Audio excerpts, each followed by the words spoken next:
ध्यान संध्या उपासना की तीसरी कक्षा। 2 कक्षाएं हमारी हुई हैं और हम ध्यान से उपासना से पहले की तैयारी और उपासना में निर्धारित किए जाने वाले लक्ष्यों पर चर्चा कर रहे हैं। तो उपासना से पहले क्या तैयारियां होनी चाहिए, लक्ष्य कैसे बनाना चाहिए, अंतर जगत की यात्रा क्या है, उस यात्रा में सहायक साधन क्या हैं, इनको लेकर कल हमारी बातचीत हुई थी। तो कल एक बात और हमने अंत में रखी थी कि इस यात्रा में, इस पूरी जो उपासना की पद्धति है, इसमें 2 प्रकार की तैयारियां हैं। एक तो दीर्घकालिक तैयारी और एक अल्पकालिक यानी तात्कालिक तैयारी। तो कुछ तैयारियां तो ऐसी हैं जो हमको नियमित करनी होंगी, समय लगता है उन तैयारियों में, सैद्धांतिक रूप से विषयों को पढ़ना है, समझना है। और एक है तात्कालिक तैयारियां। हम सुबह को उपासना में बैठें तो उससे पहले क्या क्या तैयारियां की जाती हैं। केवल ऐसे ही थोड़ी बैठा जाता है कि मन में आया जी आज बैठ जाते हैं, मन में नहीं आया आज नहीं बैठते हैं। कई बार तो ऐसे ही होता है। तो उस पर हमारी चर्चा चल रही थी। तो आज की भी बातचीत को हम एक रोचक उदाहरण से समझने का प्रयास करेंगे। 2 प्रकार की यात्राएं हम जीवन में करते हैं। एक तो बाह्य जगत की यात्रा है, एक अंतर जगत की यात्रा है, यानी आध्यात्मिक यात्रा है। तो बाहर की जो यात्राएं हैं, उन यात्राओं में हम कुछ साधनों का प्रयोग करके बाहर घूमते हैं। जैसे मान लीजिए कोई व्यक्ति बस में जा रहा है, तो बस में जाने की प्रक्रिया में वो बाहर शहरों को देखता है, गांवों को देखता है, वृक्षों को देखता है, और रास्ते में आने वाले घरों को, या इसके अलावा पहाड़ों में जाए तो पहाड़ों को देखता है, नदियों को, झरनों को, बहुत सारी चीज़ों का वो प्रत्यक्ष करता है, जानता है उनके बारे में। लेकिन हम देखते हैं कि जब यात्रा बाहर की चल रही होती है, जब हम उस साधन में बैठे हुए होते हैं, तो गति तेज होती है, और तेज गति होने की प्रक्रिया में चीज़ों को हम ठीक से नहीं देख पाते। कोई पूछे कि कितने घर आपको दिखे थे रास्ते में, कितने गांव पड़े थे, कितने किस प्रकार के वृक्ष थे, उनकी वृक्षों की प्रजातियां क्या क्या थीं, कितने पहाड़ आए, कितनी घाटियां आई, नदियां कितनी आई, नाले कितने आए हम बता नहीं सकते ठीक से, हम ठीक से उतना देख नहीं पाते। तो जब हमको कहीं किसी स्थान पर, जैसे कुछ लोग पहाड़ों पर घूमने जाते हैं या कुछ स्थान विशेष पर घूमने के लिए जाते हैं, तो वो सोचते हैं कि साधन नहीं लेंगे, पैदल चलेंगे, या कुछ और ऐसा साधन ई रिक्शा वगैरह लेंगे जिससे कि हम थोड़ा घूम सकें, आराम से देख के चल सकें, ऐसे नहीं कि बस भाग दौड़ चल रही है और तेजी से निकल गए। तो जब हम पैदल चलते हैं, ई रिक्शा में चलते हैं, या कुछ ऐसे साधनों में चलते हैं जो धीरे चलते हैं, तो उस यात्रा में हमको बहुत सारे प्रत्यक्ष होते हैं, हम गहरी चीज़ों को देख पाते हैं, वृक्षों को बड़े करीब से देखते हैं, तमाम प्रकार की उनकी वैरायटीज हैं, लताओं को देखते हैं, फूलों को, फलों को देखते हैं। तब हमको समझ में आता है कि यहाँ की भौगोलिक परिस्थितियाँ कैसी हैं, यहाँ पर किस प्रकार की स्थितियाँ हैं, सब हम बारीकी से देख पाते हैं, यानी प्रत्यक्ष कर पाते हैं, साक्षात्कार कर पाते हैं। तो अंतर जगत की यात्रा, आध्यात्मिक यात्रा जो है, वो भी कुछ ऐसी ही है। उपासना में ज़्यादातर हमारा ऐसा ही होता है कि हम बस में बैठते हैं और तेज़ी से निकल गए, 15-20 मिनट, आधे घंटे या 1 घंटे की उपासना करी और तेज़ी से दौड़ के हमने यात्रा पूरी कर ली। ऐसा ही तो होता है ना ज़्यादातर। और हमको ज़्यादा पता भी नहीं चल पाता कि भीतर घूम के भी आ गए, अंतर जगत की यात्रा कर भी ली और कुछ देख भी नहीं पाए ठीक से। ऐसा ही होता है, उठने के बाद में कोई हमसे पूछने लगे क्या क्या देखा आज उपासना में, अंदर अंतर जगत में क्या क्या देख के आए। जब बाहर की यात्रा हम करते हैं तो आकर के वृतांत सुनाते हैं, यात्रा वृतांत, कि आज मैंने वो देखा था, उस दिन जब घूमने गए थे तो वो देखा था, वहाँ ऐसी ऐसी चीजें थीं, ऐसी घाटियां थीं, बड़े सुंदर सुंदर वृक्ष थे, फूल थे, फल थे, क्या क्या नहीं देखा, वहाँ के लोग बड़े अच्छे थे, वहाँ रुके। सारी बातों को यथावत एक एक करके हम सुनाते हैं। अंतर जगत की यात्रा जब हम कर रहे होते हैं, जो हमारी आध्यात्मिक यात्रा होती है, संसार तो वहाँ भी है एक, भले ही बाहर जैसा संसार नहीं है, बाहर जैसी ये भौगोलिक व्यवस्थाएं या ये सब भौतिक जगत वैसा अंदर वाला नहीं है, अंदर किसी और प्रकार का जगत है। तो जब वो यात्रा हमारी चल रही होती है, तो उसमें हमने क्या क्या देखा, साधनों को कितना ठीक से समझा, जिस साधन से हम उस यात्रा को कर रहे हैं उस साधन को कितना समझ पाए, नहीं समझ पाते उतना। बाहर निकल के उतना हमको नहीं मिल पाता कि आज उपासना से लेके क्या आए थे हम, उस यात्रा से प्राप्त क्या हुआ। ऐसा ही होता है हम ज्यादातर लोगों के साथ। उस अंतर जगत की यात्रा में मुख्य रूप से जो बात की जाती है और व्यापक रूप से उपासना के बारे में ये भी कहा जाता है कि हम परमात्मा का ध्यान करने जाते हैं, परमात्मा का साक्षात्कार करने गए थे। परमात्मा के गुण, कर्म, स्वभाव, उनका स्वरूप क्या है, इसको देखने जाते हैं।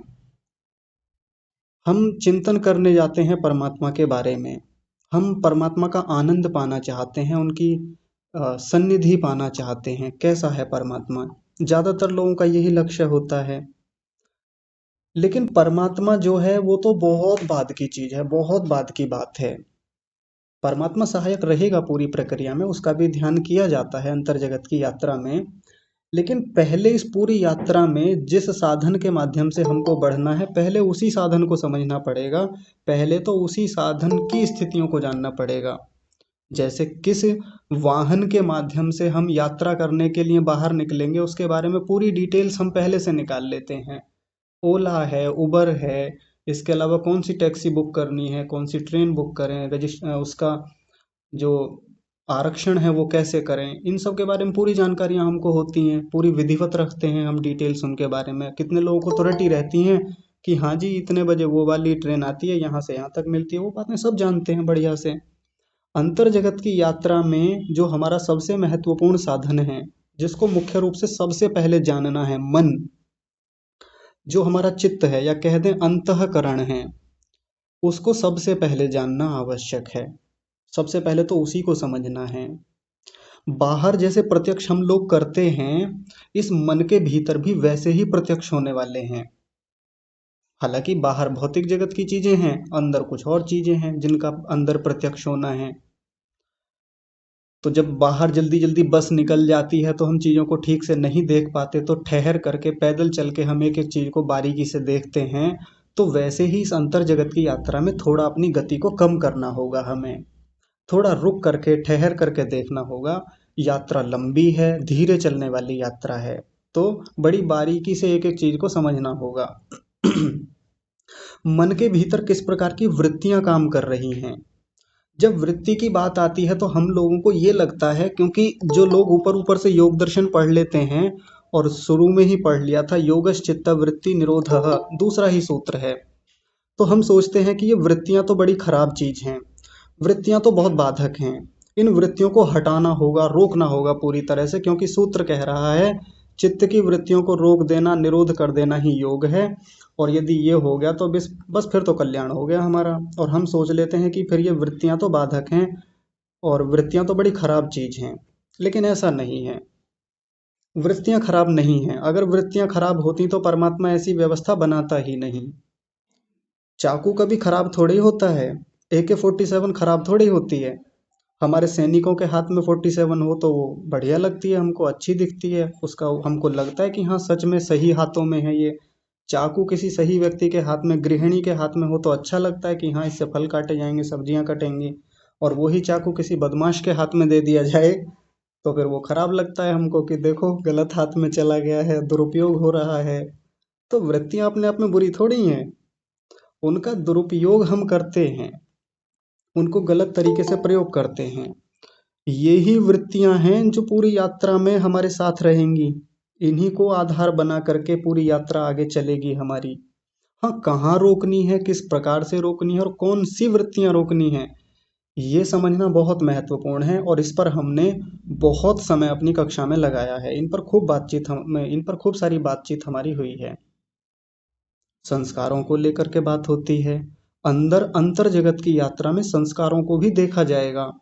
जब हम मन नामक साधन पर बैठकर चलेंगे तो उसी में जो चिपके हुए संस्कार हैं, जो बुरी तरह से जकड़े हुए हैं हमको, उन संस्कारों को पकड़ने का प्रयास किया जाएगा, उनका अनुमान लगा करके उनकी स्थितियों को देखा जाएगा। और बड़े अच्छे से पकड़ में आते हैं एक समय के बाद संस्कार भी, उनको देखा जाएगा। बाहर जब हम पैदल निकल रहे थे किसी पहाड़ी से तो बड़े अच्छे से झरनों को देखा, ठहरे थोड़ी देर रुक कर देखा, बाकी तो आज तक वीडियोस में, टीवी में देखा था, ऐसे ही बस से निकल गए थे तो झरने देख लिए थे। लेकिन एक दिन झरने के पास ठीक से आराम से बैठ के देखा, आनंद लिया, सुकून से समझा कि झरने वास्तव में ये प्रकट कहाँ से होते हैं और कितना सुंदर उनका नाद होता है, कैसे वो एक नदी का रूप लेते हैं। ये सब चीज़ें हम बाहर से देखते हैं बाहर की यात्रा में। तो अंतर जगत की यात्रा में संस्कार किस तरीके से काम कर रहे हैं और कितने खराब संस्कार उनमें हैं, कितने अच्छे संस्कार हैं। तो अच्छे संस्कारों को कैसे आधार बनाना है, उनको कैसे अपने लिए सहायक के रूप में लेना है, ये भी सीखना पड़ेगा हमें अंतर जगत की यात्रा में, इस उपासना में, ध्यान संध्या में। तो उनको पहचानना भी तो एक बड़ी बात है। कई बार तो यही पता नहीं चल पाता कि संस्कार है क्या। नहीं समझ में आता, संस्कार और वृत्तियों में भेद ही पता नहीं कर पाते हम कि वृत्तियां इनमें से किसको माने, संस्कार किसको माने। ये देखा जाएगा भीतर, विचारों को देखा जाएगा, भावनाओं को देखा जाएगा। तो इतनी सारी चीजें भीतर देखने के लिए हैं। जितने संस्कार हमने इस जन्म में इकट्ठे किए, पिछले जन्मों में इकट्ठे किए, असंख्य वृत्तियां आई गई, कितना कुछ वृत्तियों का व्यापार चलता रहा, असंख्य वृत्तियों का। हम आज तक कितना पकड़ पाए उन वृत्तियों को, और इतना हम जानते हैं कि वृत्तियों से संस्कार बनते हैं। तो जब इतनी वृत्तियां आई, आज तक हम वृत्तियों को ही नहीं समझ पाए, इनसे बनने वाले संस्कारों को ही नहीं पकड़ पाए, क्या उपासना कर रहे थे हम, क्या साधना कर रहे थे आज तक। और इन्हीं को रोकने की बात की जाती है।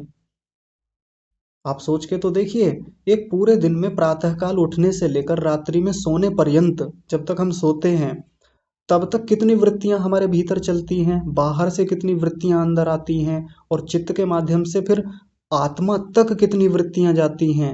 विचार करते हैं हम कभी? और ये हम जानते हैं, हमने सैद्धांतिक रूप से पढ़ रखा है, प्रिंसिपल है कि वृत्ति अंदर जाएगी तो संस्कार बनेगा उससे, संस्कार से वृत्ति बनेगी, ये भी पढ़ रखा है हमने। एक साइकिल है, एक चक्र है, ये चलता रहता है। तो उस चक्र में, उस पूरी प्रोसेस में, उस प्रक्रिया में हम कितना देख पाए आज तक कि इन वृत्तियों से संस्कार हो रहा है, वृत्तियों से संस्कार और संस्कारों से वृत्तियां बन रही हैं। तो आध्यात्मिक यात्रा में ये भी तो देखने वाली बात है, और शुरुआत तो यहीं से होनी है। आज तक उपासना की शुरुआत हम कहाँ से कर रहे थे? ये जब हमने उपासना शुरू की थी, कहाँ से की थी? कुछ मंत्र हमने याद किए थे, संध्या के मंत्र थे, गायत्री मंत्र का जप करना शुरू किया था हम लोगों ने, परमात्मा के कुछ नाम को लेकर के, ओम के चिंतन को लेकर के उपासना कर रहे थे। बढ़िया है, अच्छा है, वो भी विधियां हैं, वो भी मन को एकाग्र करने में सहायक चीजें हैं, उनसे भी व्यक्ति एकाग्र स्थिति की ओर जाता है, साधन है वो भी। लेकिन इस पूरी प्रक्रिया में ये जो चीजें हैं जो मन के भीतर घटित हो रही हैं, जो आप लोग भी पीछे पढ़ के आए कि अ, अंदर समापत्ति होती है। समापत्ति का मतलब होता है कि जब हम बाहर से इंद्रियों से किसी वस्तु को देखते हैं तो उसका चित्र जाकर के मन के भीतर छपता है। जैसे क्षमा कीजिए, जैसे मणियों के भीतर छपता है, बाहर किसी चित्र का स्वरूप होता है, वो मणि के भीतर छप जाता है, और मणि हमको उस वस्तु की तरह दिखाई देने लगती है। दर्पण के सामने जब हम खड़े होते हैं तो दर्पण बिल्कुल हमारे जैसा हो जाता है। तो ये सब मन के भीतर चल रहा होता है। मन के भीतर बहुत सारे साक्षात्कार होने हैं, इसी मन के भीतर सब कुछ होना है। सारी की सारी जो चीजों का साक्षात्कार होना है, मन के भीतर ही होना है। तो हम फिर विचार करेंगे, अब तक किया क्या, अब तक हमने पाया क्या इस पूरी यात्रा में। लेकिन कोई बात नहीं, जैसा कल भी कहा था कि कई बार ऐसा लगता है कि आज तक तो कुछ भी नहीं कर पाए, व्यर्थ ही गया सब कुछ। तो कोई बात नहीं, चिंता क्यों करनी, जब जागो तभी सवेरा, और जब सो जाओ तभी अंधेरा। अगर सो गए तो फिर अंधेरा ही हो जाएगा, जाग जाएंगे तो फिर सवेरा मान के चले, और उठें यहीं से फिर से गंभीरता से लगें। क्योंकि जीवन का सबसे बड़ा लक्ष्य है, सबसे बड़ा प्रोजेक्ट है, सबसे बड़ी परियोजना है, तो परिश्रम भी बड़ा ही लगने वाला है इसमें। तो अंतर जगत की यात्रा में तैयारियों को लेकर के हम चल रहे थे।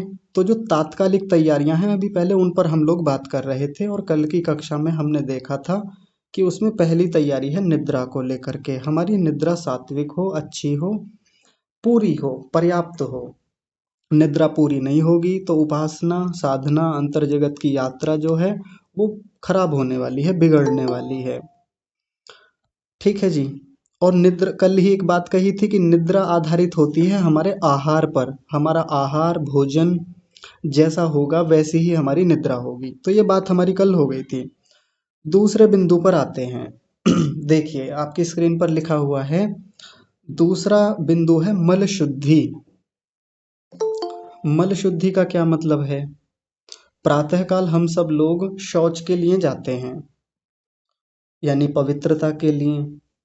तो अधिकांश हम लोगों के साथ एक समस्या हो जाती है। वो समस्या क्या है कि हमारा पेट साफ नहीं होता।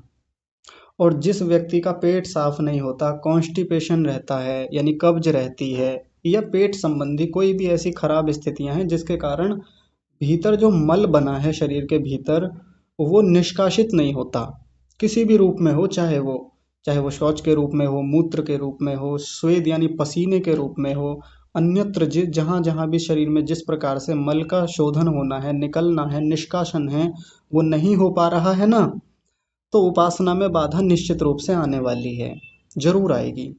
आप सब प्रत्यक्ष भी करके देख चुके होंगे। जिस समय हमारे पेट में ये कब्ज जैसी स्थिति रहती है, भोजन का पाचन ठीक से नहीं होता है, रस ठीक से नहीं बनते हैं, तो उपासना में एक भारीपन बना रहता है शरीर में। और शरीर में भारीपन मन में भारीपन को लाने वाला होता है। बहुत महत्वपूर्ण बात है। आपको लग रहा होगा कि ये बात बताने की क्या जरूरत थी, इसमें तो ऐसा कोई विशेष भी बात नहीं है, बात चल रही है उपासना की, तो यहाँ कुछ और ही बात बताई जा रही है। मल शुद्धि का क्या मामला है, आप करके देख लीजिएगा। जिस दिन पेट अच्छे से साफ होता है, उस दिन उपासना हमारी बहुत अच्छी होती है। जिस दिन हम ठीक ठाक पूरे शरीर को स्वच्छ कर करके, स्नान करके, दांतों को अच्छे से साफ करके उपासना में बैठते हैं, उस दिन की स्थिति ही अलग होती है। और कुछ लोग तो ऐसा करते हैं जो इन विधियों को ठीक से जानते हैं, वो शौच से आएंगे निवृत्त होकर के मालिश करेंगे पूरे शरीर की। मालिश करने का मतलब है कि शरीर में जो रोम छिद्र हैं वो पूरी तरह खुल जाते हैं। जो स्वेद से यानी पसीने से भरे हुए हमारे शरीर के रोम छिद्र हैं वो खुलते हैं, शरीर में स्फूर्ति आती है। और उसके बाद स्नान करके जब उपासना में बैठते हैं, तो आप ये मान के चलिए कि यदि कोई व्यक्ति आधे घंटे प्रतिदिन उपासना करता है ना, तो उसका कम से कम 15 मिनट का समय और बढ़ने वाला है, आराम से 15 मिनट और बैठ जाएगा। इतना उत्साह मन में होता है, इतनी उमंग शरीर में बढ़ जाती है। करके देखिएगा। और अब तो समय बहुत अच्छा चल रहा है, ये जो हेमंत ऋतु चल रही है ना सर्दी की, इसमें प्रातःकाल स्नान करें, स्नान करने से पहले या बाद में मालिश करके देखें एक बार, पूरा शरीर खुल जाता है बढ़िया से, बड़ा मजा आता है, आनंद आता है उपासना में बैठ करके। फिर शरीर में लगता है कि जैसे ऊर्जा और बढ़ गई हो, ऑक्सीजन का लेवल और बढ़ रहा हो। सारी मामला तो ये ऑक्सीजन का है। जितना उसका लेवल अच्छे से होगा, उसका संचरण अच्छे से होगा, प्राणवायु अच्छे से आएगी जाएगी, तो और उपासना में मन लगता है, हमारा शरीर अधिक समय तक स्थिर रह पाता है। कुल मिलाकर के मल शुद्धि हमारी होनी चाहिए। मल शुद्धि तभी होगी जब भोजन अच्छा होगा। फिर वही बात आती है, अब जिस व्यक्ति ने रात को 10 बजे 11 बजे भोजन किया हो, गरिष्ठ भोजन किया हो, शादी विवाह में जा करके भोजन किया हो, शादी पार्टियों में जाता हो और उस प्रकार से भोजन करता हो, बाहर होटल्स में रेस्टोरेंट में जाके भोजन करता हो, देर रात गए भोजन करता हो, तो सीधी सी बात है कि मल शुद्धि तो नहीं होगी। स्पष्ट बात है। मैं ये नहीं कह रहा कि वो बाहर होटल में रेस्टोरेंट में खाना बुरा है, वो सबका अपना व्यक्तिगत मामला है, सबकी अपनी निजी चॉइस है, जो जैसा करना चाहे। लेकिन उपासक को, एक साधक को बचना चाहिए उनसे अधिकांशतः। घर का बना हुआ शुद्ध सात्विक उत्तम कोटि का पौष्टिक भोजन हमको करना चाहिए। समय से करें, नियमित करें, सात्विक भोजन करें, तो निश्चित रूप से मल शुद्धि होने वाली है। मल शुद्धि के लिए बहुत सारे उपाय होते हैं, वो आप चिकित्सकों से सहायता लेकर के, परामर्श लेकर के आप कर सकते हैं। लेकिन मुख्य बात है मल शुद्धि होनी चाहिए। 2 बिंदु हो गए। तीसरे बिंदु पर आते हैं। तीसरा बिंदु है व्यायाम या आसन। अब जैसे कक्षा में अधिकांश लोग तो वो हैं जो 50 वर्ष की आयु से अधिक वाले हैं, ज़्यादातर लोग तो वही हैं। तो आप लोग व्यायाम शायद ना कर पाएँ उतने अधिक आसन ना कर पाएँ, लेकिन फिर भी जैसे जितना भी शरीर चलता है, अच्छे से काम करता है, उतने अंशों में शरीर को हिलाने का, डुलाने का, या किसी भी प्रकार से स्ट्रेच करने का, आसन करने का, बैठे बैठे ही सही, झुक करके, या जितना भी जैसा आपको उचित अनुकूल लगता है, शरीर पर बहुत जोर नहीं पड़ता या कोई हानि होने की संभावना नहीं रहती, उतना व्यायाम, उतना आसन तो उपासना से पहले जरूर करना चाहिए। जरूर करें। आपको लग रहा होगा अभी थोड़ी देर पहले तो अंतर जगत की यात्रा की बात कर रहे थे, और ये बातें व्यायाम की, आसन की, मल शुद्धि की, निद्रा की, ये बाहर की बातें कहाँ से आने लगी। तो अंतर जगत की यात्रा में ये छोटे छोटे से साधन बाह्य रूप से करने वाले हैं। आप व्यायाम करके देखिएगा। सर्दियों का समय है, प्रातःकाल व्यायाम करना अच्छा लगता है इन दिनों में। गर्मियों में तो बड़ी समस्या रहती है, गर्मी जल्दी लगने लगती है और हम उतनी व्यायाम या आसन नहीं कर पाते। इन दिनों में आसन करने में बहुत अच्छा लगता है प्रातःकाल। जल्दी स्नान कर लें, स्नान करने के बाद जब व्यायाम करेंगे तो व्यायाम करने में अच्छा लगता है, गर्मी नहीं लगती फिर। यानी शरीर को तो गर्मी चाहिए, उस समय व्यायाम करने से गर्मी आती है। ऐसा करने से जो शरीर में जकड़ाहट है, मांसपेशियां जो रात भर की जकड़ी हुई हैं, अकड़ी हुई हैं, तामसिक या राजसिक स्थिति में है, तो वो एक बहुत अच्छी स्थिति में आ जाती हैं। शरीर खुलने लगता है बढ़िया से। और मैं फिर वही बात कह रहा हूँ जो मल शुद्धि के बारे में कही थी। यदि आप पहले आधे घंटे बैठते थे और यदि व्यायाम करके बैठें, आसन करके बैठें, तो समय बढ़ जाएगा उपासना का निश्चित रूप से। तो जो लोग ये कहते हैं अधिक समय तक नहीं बैठा जाता उपासना में, शरीर अकड़ने लगता है और मतलब बहुत खराब स्थिति बनने लगती है, ऐसा कहते हैं, तो आप एक बार व्यायाम करके बैठ के देखिएगा, आसन करके बैठ के देखिएगा, समय बढ़ेगा वहाँ का। 3 बिंदु हो गए। चौथा बिंदु है स्नान को लेकर के। कई बार प्रश्न करते हैं लोग कि उपासना स्नान करने के बाद करें या स्नान करने से पहले करें। जैसे कई माताओं को बड़े काम रहते हैं, तो वो कहती हैं कि अब हमें ये भी करना है, ये भी करना है, और उसके बाद में तब कहीं जाके अवसर मिल पाता है कि अब हम स्नान करें या उपासना करें। तो सुबह को काम ही इतना है हमारे पास, शाम को भी इतना काम है, कहाँ से नहाएं, कहाँ से नहा करके हम उपासना करें, ये एक चिंता रहती है। और कुछ लोग तो सोचते हैं कि पहले उपासना ही करनी ठीक है, स्नान तो बाद में कर लेंगे, क्योंकि फिर हलचल हो जाती है घर में, बाकी लोग काम धाम में लग जाते हैं। अब जितना जल्दी उपासना कर लें उतना बढ़िया है, स्नान तो हम बाद में ही करते हैं जी। तो वैसे तो सबका अपना व्यक्तिगत मामला है कि सबकी अपनी दिनचर्या है, व्यस्तता है, व्यवस्थाएं हैं। लेकिन जो हमारी परंपरा में जो एक निर्धारित किया गया है, नियम है, वो तो ये है कि स्नान करके उपासना की जाएगी, तो उससे अधिक मन लगने वाला है, उससे अधिक अच्छी उपासना होने की संभावना रहती है। आप लोग करते भी होंगे, बहुत सारे लोग करते होंगे, ये जो नहीं कर पाते वो एक बार करके देखिए, कुछ दिन तक बिना स्नान करके उपासना करके देखिए, है ना, ये आपको परिणाम स्वयं से पता चल जाएगा। और कुछ दिन स्नान करके उपासना करके देखिए, दोनों स्थितियों में जा करके देखिएगा और उनको नोट कीजिएगा अच्छे से कि किस स्थिति में हम अधिक समय तक उपासना कर पाते हैं। सीधी बात है, स्नान करने से शरीर खुलता है, शरीर में स्फूर्ति आती है, उमंग बढ़ती है, जठराग्नि बढ़ती है, शरीर में ऑक्सीजन लेवल बढ़ता है, वही बात है, वैज्ञानिक कारण भी है इसके स्नान करने के। तो और स्नान करने से पूर्णतः शुद्धि होती है शरीर की। महर्षि दयानंद भी कई स्थानों पर इस प्रकार से कहते हैं कि शरीर को पूरी तरह से शुद्ध करके तब उपासना में बैठे, शरीर की पूर्ण रूप से शुद्धि हो।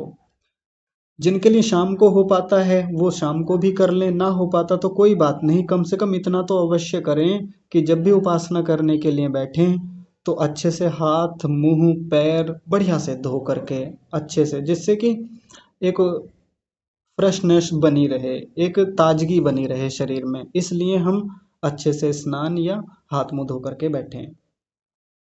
तो ये तो ऐसा विकल्प है कि हमारी अनुकूलता है, सुविधा है, तो स्नान करें। अगर बहुत मजबूरी है किसी की, तो बाकी जो हाथ मुंह पैर धो करके बैठना होता है वो तो करके बैठें, अच्छे से शुद्धि करके बैठें। कुल मिलाकर के बात ये है। 4 बिंदु हो गए हमारे। 5वां बिंदु देखिए, वस्त्र चयन। आप लिखते रहें, वैसे मैं ग्रुप में भी भेज दूंगा, पर आप लिख लेंगे तो ज़्यादा बढ़िया रहेगा। देखिए, वस्त्रों का चयन करने का क्या मतलब है।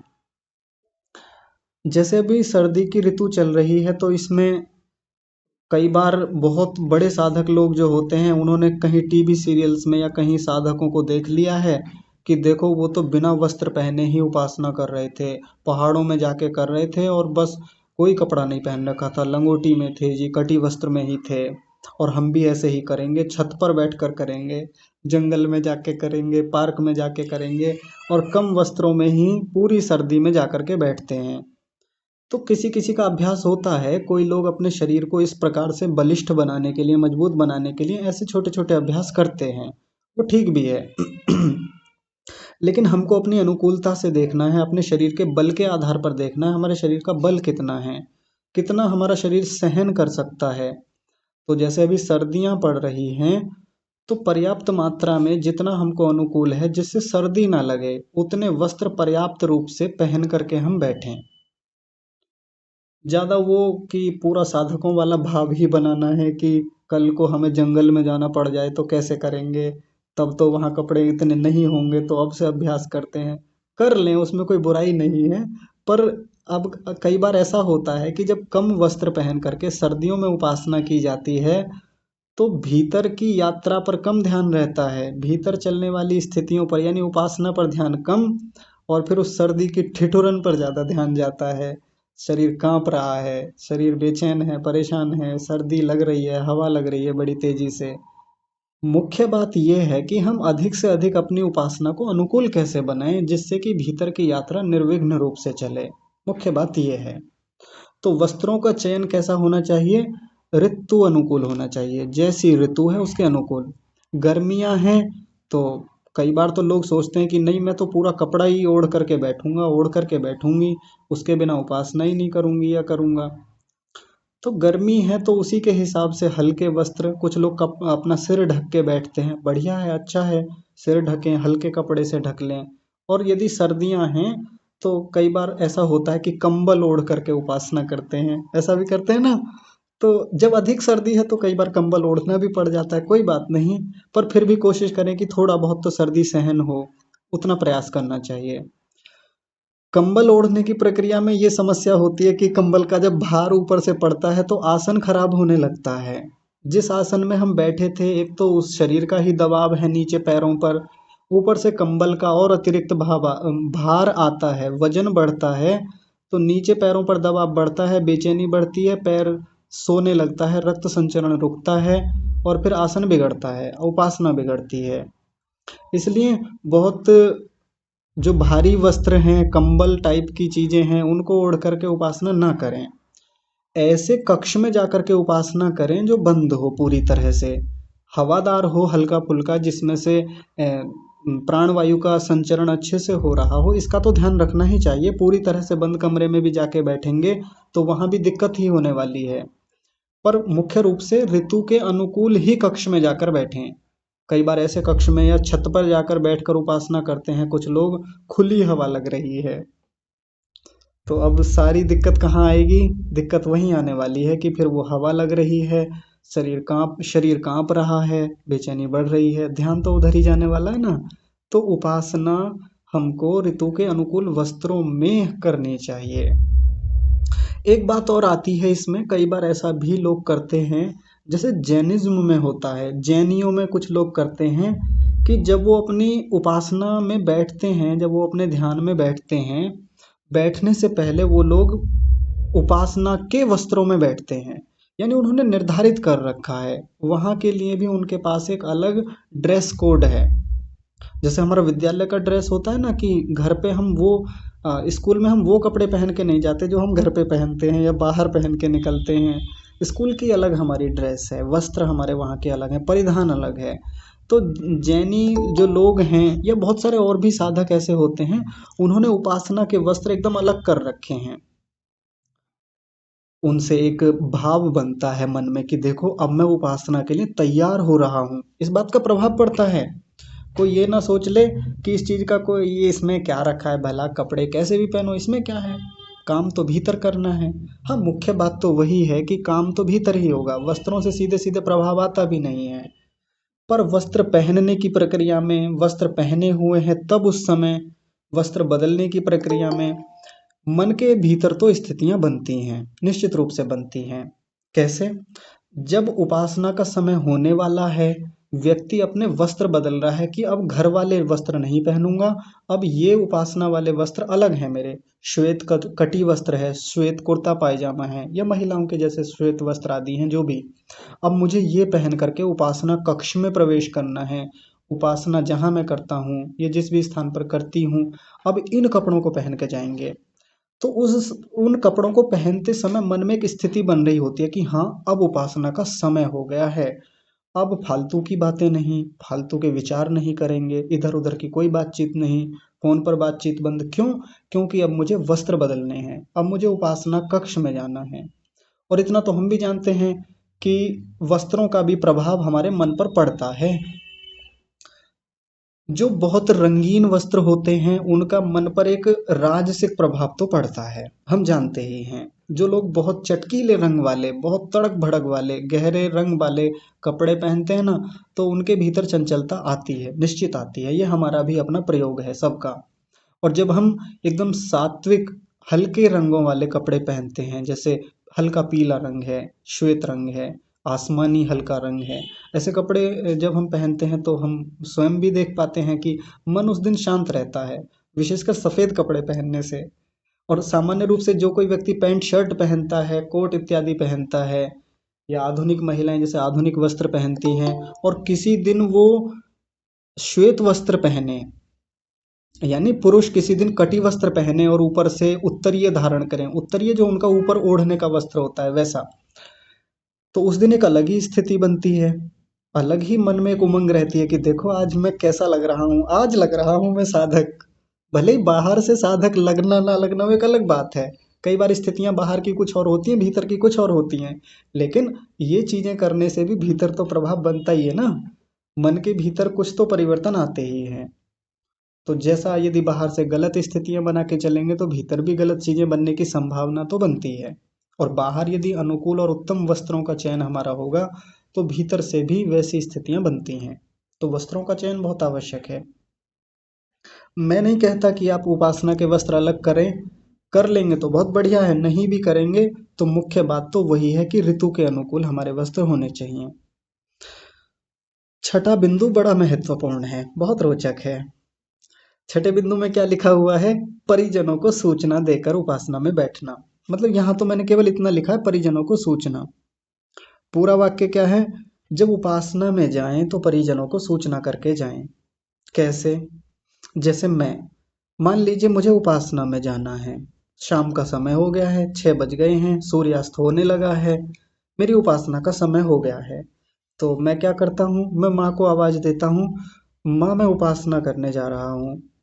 या कोई भी थोड़ा जोर से बोल के कहता हूँ ताकि बाकी भी सुन लें। इसके कई लाभ होते हैं, कई सारे। पता है पहला लाभ क्या होता है? पहला लाभ तो ये होता है कि जब मैं उपासना में बैठ चुका होऊंगा सूचना देने के बाद में, तो एक तो घर वाले मुझे बुलाएंगे नहीं। अचानक से कोई काम याद आ गया उनको, और कई बार हम अपने कक्ष में या कहीं काम में लगे होते हैं तो वो हमको सीधा आवाज दे देते हैं। लेकिन जब हम परिजनों को सूचना दे करके उपासना में बैठते हैं, घर वालों को बता करके बैठते हैं, तो घर वाले सीधे आवाज नहीं देंगे। क्यों? क्योंकि हमारा बेटा, हमारी माँ, हमारे पिताजी उपासना कर रहे हैं, या हमारे परिजन इस समय उपासना में बैठे हुए हैं, अब कोई शोर नहीं करेगा। वैसे भी घर में भी आवाज दे रहे हों, घर में कोई बच्चे खेल रहे हों, झगड़ रहे हों, लड़ रहे हों, म्यूजिक चल रहा हो, कुछ और संगीत चल रहा हो, तो ऐसे समय में फिर रोक देते हैं। घर के परिजन भी कई बार इतने समझदार और वैसी स्थितियां बना लेते हैं घर की, कि अब देखो ये उपासना करने जा रहे हैं। मान लीजिए सब लोग उपासना नहीं करते घर में, लेकिन कोई एक व्यक्ति करने वाला है, यदि वो आवाज दे करके जाएगा उपासना में तो बाकी लोगों को एक समय के बाद ये लगने लगता है कि हाँ भाई अब शोर नहीं करना, अब इनको आवाज नहीं देनी। एक लाभ तो ये हो गया। दूसरा लाभ पता है क्या होता है?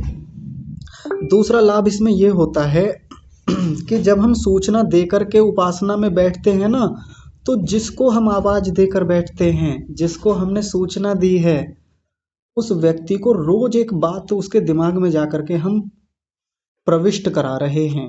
एक उसके दिमाग में एक बात तो क्लिक बार बार कर रहे हैं। हम जब सुबह को ये कह के जाते हैं, माँ मैं उपासना करने जा रहा हूँ, भैया मैं उपासना करने जा रहा हूँ, पिताजी मैं उपासना करने जा रहा हूँ, बोलना मत।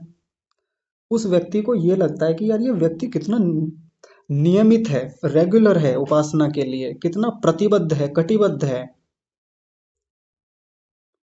और मैं नहीं करता, मैं नहीं करती, ये तो रोज करता है, हम नहीं कर पाते। ये देखो रोजाना उपासना के लिए कितना ये प्रतिबद्ध रहता है, हमेशा तैयार रहता है, नियमित रहता है। हम ही नहीं कर पा रहे हैं, पता नहीं क्या हो रहा है हमको। दिमाग में तो बात जाएगी उसके रोजाना। और ये बहुत बड़ा लाभ है। चोट लगती है जाके कई बार तो सीधे सीधे व्यक्ति के मन में कि हम क्यों नहीं कर पा रहे, आखिर आखिर हम में कमियां क्या हैं, आखिरकार हम फंसे हुए क्यों हैं इन चीजों में, कि वो व्यक्ति टाइम निकालता है कुछ भी करके, कैसे भी करके, और हम समय नहीं निकाल पा रहे हैं। परिजनों को सूचना देकर बैठने का एक ये दूसरा लाभ है। हमने सोचा नहीं होगा कि ये भी एक लाभ होता होगा। एक तीसरा लाभ और होता है बहुत कमाल का। पता है क्या लाभ है? मैं उपासना में सूचना दे करके बैठा, शाम के 6 बजे हुए हैं, 6 बज के 15 मिनट ही हुए थे, यानी मुझे उपासना करते हुए 15 मिनट ही हुए थे कि अचानक से बाहर से कोई मेरे मिलने वाले आ गए, जिनको मुझसे कुछ काम था। अब आएंगे बाहर से एकदम से आवाज देते हुए, कई बार आ जाते हैं कुछ लोग, कहाँ चले गए, कहाँ हो जी, ऐसे आते हैं ना शोर करते हुए, कई बार आवाज देते हुए। तो जैसे ही वो आवाज देते हुए आएंगे तो हमारे घर वाले उन्हें रोक देंगे।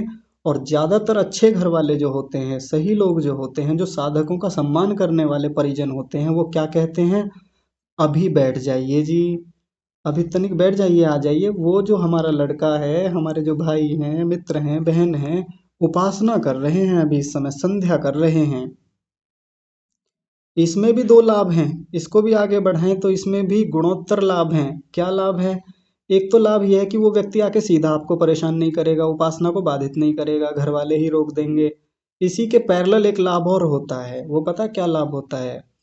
वो व्यक्ति को जब हमारे घर वाले ये कहेंगे कि जी ये तो उपासना करने बैठे हैं, आप प्रतीक्षा कीजिए, थोड़ी देर बैठ जाइए, उस व्यक्ति के मन में दो बातें आएंगी। पहली बात ये कि यार जितनी बार भी आता हूँ ये व्यक्ति उपासना में ही बैठा रहता है और आता नहीं है छोड़ के। मैं इतने अपने काम छोड़ के आता हूँ और ये उपासना पूरी करके आता है। ऐसी क्या बात है उपासना में, ऐसी क्या चीज है? तो एक बात तो ये हो गई कि वो व्यक्ति प्रतीक्षा करेगा, विचार करेगा। दूसरा, उसको भी मन में ये तो लगेगा कि भाई कुछ तो बात होती होगी उपासना में जो ये व्यक्ति नियमित करता है। विचार तो उसका भी बनेगा, पूछेगा कई बार आकर के क्या करते क्या हो जी? ये संध्या, ये कितने लोगों को तो संध्या शब्द पहली बार सुनने को मिलता है, क्योंकि हमारे यहाँ हमारी हिंदू परंपरा में तो पूजा पाठ, ज्योति जलाना जी, अभी तो उसके लिए बैठे हैं, वहां गए हैं जी, ध्यान में गए हैं, मेडिटेशन कर रहे हैं, इतना तो हमको सबको पता है। लेकिन जब ये हम उपासना शब्द बोलते हैं या मेडिटेशन या और कुछ आगे के शब्द बोलते हैं तो उनको बड़ा अजीब लगता है कि ये संध्या बोल दें। तो कितने लोगों को तो संध्या शब्द ही नहीं पता। या पूर्वांचल में जाकर के कहें तो वहाँ संध्या शब्द का मतलब ही अलग है, वहाँ संध्या का मतलब तो शाम होता है बस। जब हम उन्हें कहते हैं कि संध्या कर रहे हैं तो अजीब लगता है कि मतलब ये इसका मतलब तो शाम होता है, जब शाम को सूरज ढल रहा होता है। तो पूछता है व्यक्ति, इसका मतलब क्या होता है जो आप कर रहे थे, करते क्या हो? कोई दीपक वीपक जलाते हो क्या अंदर जा कर के, या कुछ वो ऐसा कुछ? तो बस मोटे मोटे शब्दों में हम कई बार बताते हैं फिर उनको कि ये होती है उपासना। सबको तो गहरा नहीं बताया जा सकता, लेकिन मोटे मोटे शब्दों में कह दिया जाता है कि ध्यान कर रहे थे भगवान का, बस ऐसे ही किया जाता है। और इतना करने मात्र से कई बार लोग पीछे पीछे आ जाते हैं। पीछे पीछे आने का मतलब अनुगमन करते हैं, हमें भी सिखाइए जी, हमें भी बताइए क्या है उपासना, कैसे करते हैं, हम हमारे बच्चों को भी आप सिखाइए। हमारे बच्चे जो हैं थोड़े से अलग स्थितियों वाले हैं, थोड़ा आपके साथ बैठेंगे उपासना में, ध्यान में, तो उनका भी जीवन बढ़िया रहेगा। ऐसी चीजें कई बार आगे बढ़ जाती हैं। परिजनों को सूचना देना इसलिए आवश्यक है। बात समझ में आ रही है? बहुत छोटी छोटी बातें हैं, छोटी छोटी तैयारियां हैं, लेकिन इन तैयारियों के हमको व्यक्तिगत लाभ हैं, इनके सामाजिक और पारिवारिक लाभ भी हैं, करना चाहिए। एक और बिंदु ले लेते हैं, फिर आज के विषय को समाप्त करेंगे और अब बाकी आगे की चर्चा हम कल करेंगे। देखिए, सातवां बिंदु है जंतुओं से सुरक्षा। जंतुओं से सुरक्षा का क्या मतलब है? मक्खी है, मच्छर है, मकड़ी है, चींटियां हैं, कीड़े मकोड़े घरों में कई बार आ जाते हैं, उनसे पूरी तरह सुरक्षा करके बैठना। मैं कई ऐसे महान लोगों को देखता हूँ, गर्मियों के दिनों में मच्छर लग रहे हैं और ऐसे ही खुले में बैठे हुए हैं, ना कोई वस्त्र ओढ़ा है, ना कुछ कोई व्यवस्था की है, बैठे हुए हैं।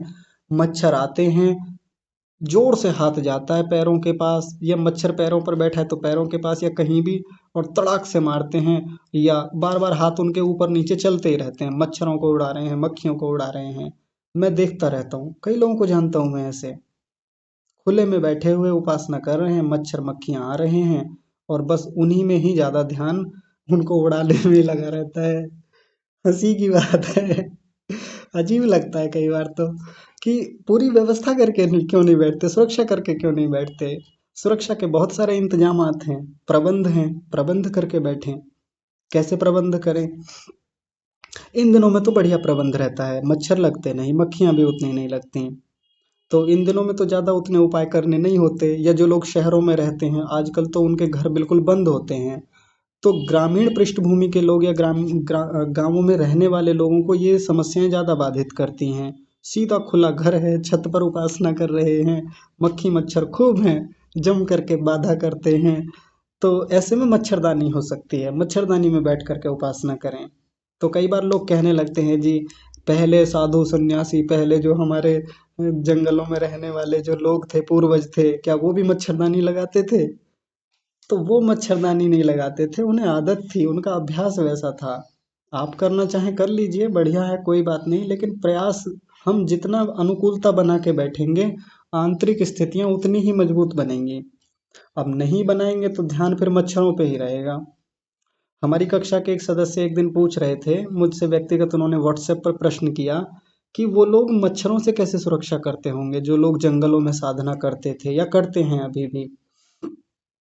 तो वो लोग बहुत सारी चीज़ों के जानकार थे, आयुर्वेद के जानकार थे, बाकी जड़ी बूटियों के या वनस्पतियों के, औषधियों के जानकार लोग थे। ऐसी बहुत सारी जड़ी बूटियां, औषधियां हैं जिनको शरीर पर लेपन करने से ऐसे मक्खी मच्छर शरीर पर नहीं आते। जैसे हमने तो बचपन में ये सुना था, आज की पीढ़ी तो जानती भी नहीं होगी, कि नीम का तेल आता है, एक शीशम का तेल आता है, दो प्रकार के तेल थे।